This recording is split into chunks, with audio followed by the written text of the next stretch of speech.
Kita stationary macam tu ya, sampai bila. Jadi soalan seterusnya kepada Hamdi. Macam Ustaz tadi ada sentuh macam mana kehidupan seorang pelajar, mahasiswa. Jadi kita tanya tu ya Kak Hamdi, macam mana Dr. Hamdi melihat kehidupan seorang mahasiswa yang aktif dalam persatuan, melihat variasi pelbagaian background rakan-rakan, ahli-ahli. Jadi macam mana kita nak pupuk nilai, menghargai perbezaan pendapat dalam kalangan kita sendiri. Kalau mungkin boleh bagi contoh yang lebih jelas dan praktikal.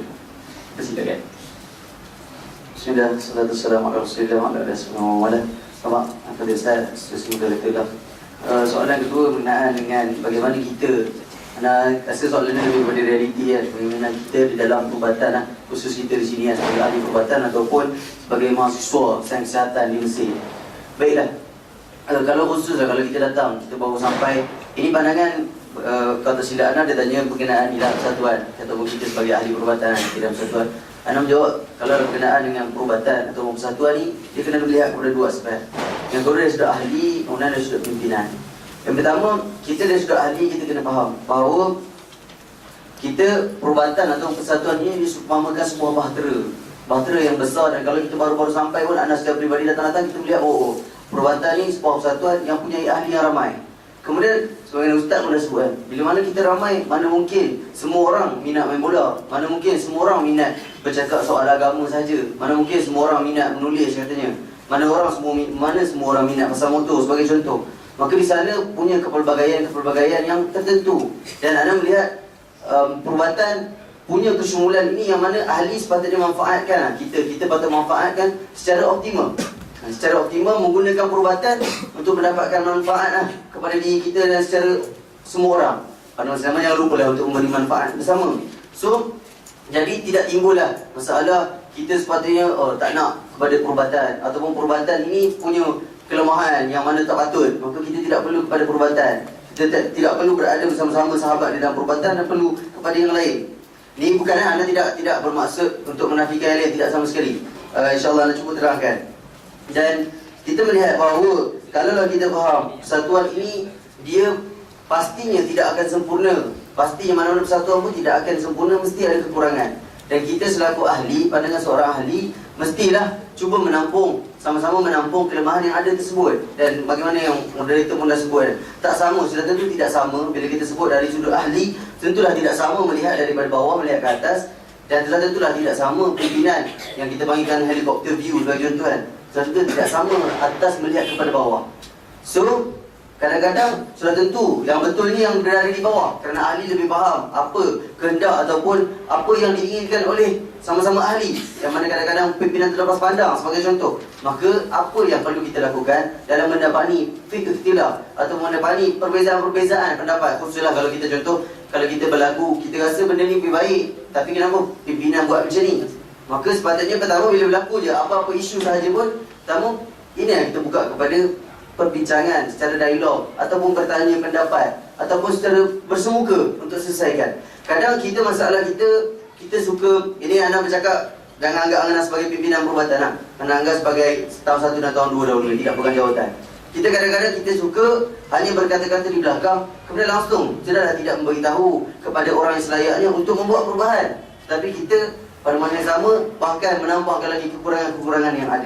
Sebagai contoh, anda ambil contoh contoh anda waktu anda sampai tahun 1, tahun 2, anda sampai kat PCA waktu tu tak ada lagi perubatan pusat, tak ada lagi PCA Kemudian anda melihat waktu tu tahun 2 adalah OPU. Kita melihat waktu tu kelas, sebagai contoh kelas akid, kelas tafakuh, dia hanya mengajarkan bidayatul hidayah sebagai contoh. Bidayatul hidayah ni kita tasawuf bincang pasal solat sunat awabi, bincang pasal zikir, beratur ribu kali Sedangkan benda tu kita pun masih terlalu jauh. Dan anda melihat bahawa sahabat-sahabat aku ni ada yang daripada sekolah sukan, yang bila kita tanya banyak lagi lah masalah-masalah yang sepatutnya benda kena tahu tidak tahu.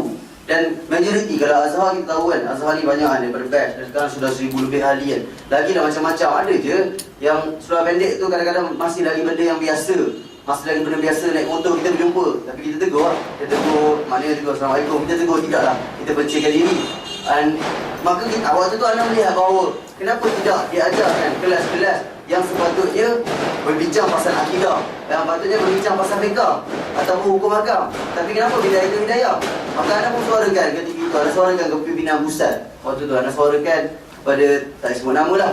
Maka dia pun jawab bahawa sebenarnya ini adalah prioriti, dia kata ini adalah tinggalan abang-abang yang lama, dia kata. Maka sayanglah kalau kita belajar sampai tak habis. Kita dah belajar dah start kan. Bagi anak waktu tu anak tetap tidak bersetuju, kerana pada anak benda yang lebih aula perlu diaulakan. Aulawiyatnya pada akidah, aulawiyatnya pada hukum hakam. Yang mana patut benda tu disettlekan sebelum kita nak bincang soal solat sunat sampai beribu kali ataupun banyak rakaat, ataupun kita solat sunat awal tengah malam dan sebagainya, kita orang tak buat pun. Maka ketika itu, lepas dia bagi justifikasi soal abang-abang lama dan sebagainya, kita terima, tak ada masalah. Tapi adakah anak menjaja kat orang ataupun tulis di Facebook bahawa pimpinan ini tidak mengetahui aulawiyat dalam hukum hakam, sepatutnya kena belajar akidah dulu? Adakah macam tu? Tak. Dalam apa yang nak buat, anda tanya kepada pimpinan. Boleh tak kalau anda nak buat kelas sendiri? Maka apa jawapan pimpinan waktu tu?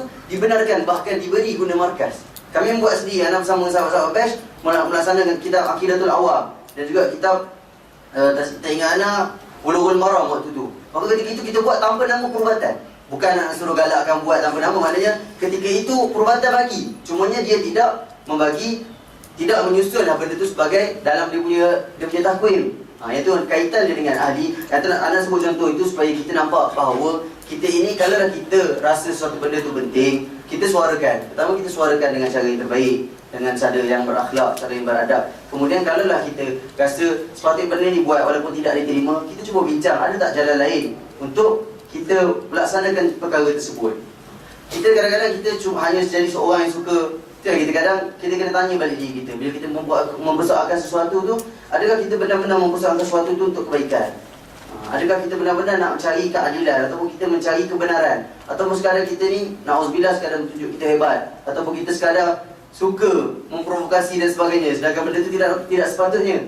Dan kemudian dari sudut pimpinan kita kena faham, bila kita ahli di bawah, kita tidak nampak sebagaimana pimpinan nampak. Pimpinan, kalau kita berada di pimpinan, segala tindakan kita seharusnya dan semestinya kena ada justifikasi lah. Kenapa kita buat perkara tersebut? Perkara ni kenapa kita buat? Perkara ni kenapa buat? Kenapa perkara ni? Kenapa kita buat? Dan bila mana ahli tanya kepada kita, ini dari sudut pimpinan, ahli tanya kepada kita, janganlah kita guna ayat style orang lama kan, sesungguhnya dengan banyak bertanya itu maka bertanda lemahnya iman.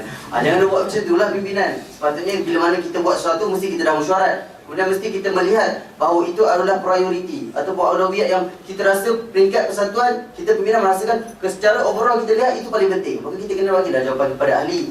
Maka kita perlu terangkan sekian kenapa justifikasi kita, kenapa.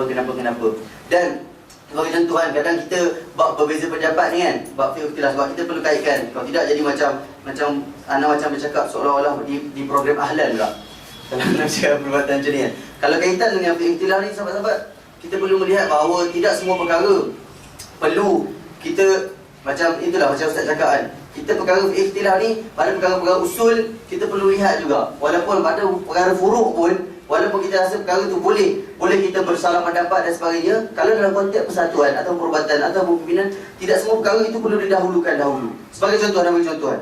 Bila sekarang kita buat RBC dan RBCC, kita buat kelas akidah kan. Kelas akidah mubarahinan, bab tauhid. Kita bincang, kita nak tanamkan kefahaman tentang ahli sunnah wal jamaah. Kita bincang pasal, kita terangkan mata Abi Syuja'ah, bab fiqh Syafi'i. Ada adik yang baru, dia hebat, dia telah belajar banyak di Indonesia. Dia jumpa, bukan dia jumpa lah, dia tulis di Facebook. Pertamanya, lepas tu baru jumpa. Dia tulis di Facebook, dia mengatakan bahawa kenapalah kita asyik cakap soal ahli sunnah wal jamaah sahaja. Dia tulis di status terbuka dalam komuniti yang dia ada cerita ni sebagai contoh. Dia tulis, kemudian dia cakap kenapa tidak buat, kenapa tidak panggil orang Syiah pula bagi kelas tafakur. Maknanya selama ni kita bercakap Syiah ni macam ni kan, ataupun kita kata Mu'tazilah ni begini. Kenapa tidak panggil orang-orang yang kita duk cakap mereka ni begini, datang masuk dalam kelas kita pula, terangkan pula dari sudut mereka. Dan dia tulis juga, kalaulah dia kata kalaulah PCA ataupun dia kata kalaulah boleh panggil padri kan untuk terangkan Kristian, anak sanggup pergi, dan itu yang terbaik.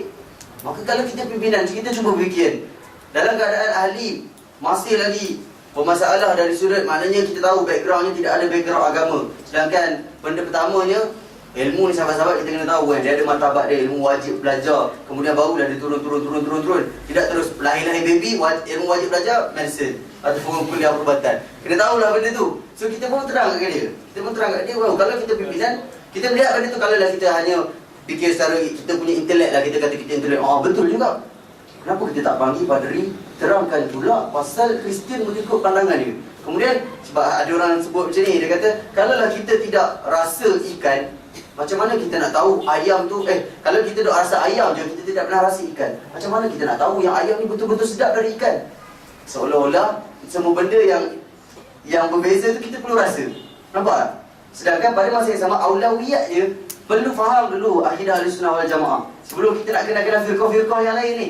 Maka itulah, walaupun kita meraihkan kepelbagaian tersebut, dari so ada ahli yang berfikiran lebih hebat, telah banyak ilmu dan sebagainya, kita perlu melihat kalaulah pimpinan buat keputusan, pasti ada aulawiyat dia yang tu kalau kita tak puas hati, kita kena tanya. Dan di sana perlulah diingatkan dalam persoalan fiqh ikhtilaf ini, dalam kita duduk dalam persatuan ini, di sana ada adab-adab, ada adab berjemaah, ada adab berorganisasi. Yang ni yang perlu kita sama-sama tekankan. Kadanglah kita ni ada, sepatutnya orang tu dah duduk sebelah kita sebagai contoh, pimpinan tu duduk sebelah kita, yang kita boleh tanya dia, tapi tak nak juga kita tanya sebelah, nak juga kita pakai FB, nak juga kita pakai Twitter pada orang tu duduk sebelah kita. Itu masalah. Kemudian kita ni selalu, kadang benda tu kita boleh tanya, benda kita nak tanya tu patutnya straight je macam ni kan, tapi kita lebih suka untuk pusing, ikut jauh. Kemudian ada juga di antara kita, kalau benda tu sebenarnya kita boleh cakap secara baik-baik, tapi nak juga menggunakan nada-nada yang kita panggil apa? Skeptik. Nada-nada yang kita panggil apa? Yang letak tangan di bahu, kening angkat ke atas kan? Mata pandang ke atas. Suka sangat yang benda ni ditegur oleh Ustaz Rizal kan? Dalam agama benda ni. Jadi satu bentuk fenomena yang tidak bagus sebenarnya menggunakan perbuatan-perbuatan seperti ini. Sedang kita ada akhlak Islamiah. So benda tu perlu dititik beratkan. Dan kesimpulannya, sahabat-sahabat, sikit lagi 2 minit, saya potong kat anak yang ketiga. Sikit kan? Kita duduk di sini tak lama. Sahabat-sahabat, kalaulah kita ada pengalaman, anda sebagai contoh kan, tidak masuk apa-apa anda sebagai contoh, kita berada masuk dalam masyarakat sejak kita sekolah menengah lagi.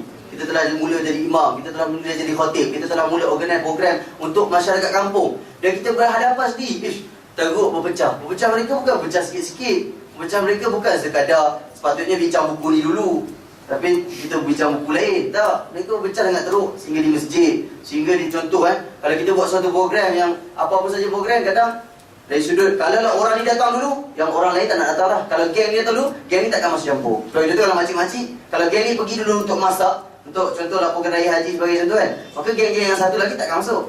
Dan kita, macam mana kita nak berhadapan dengan benda tu?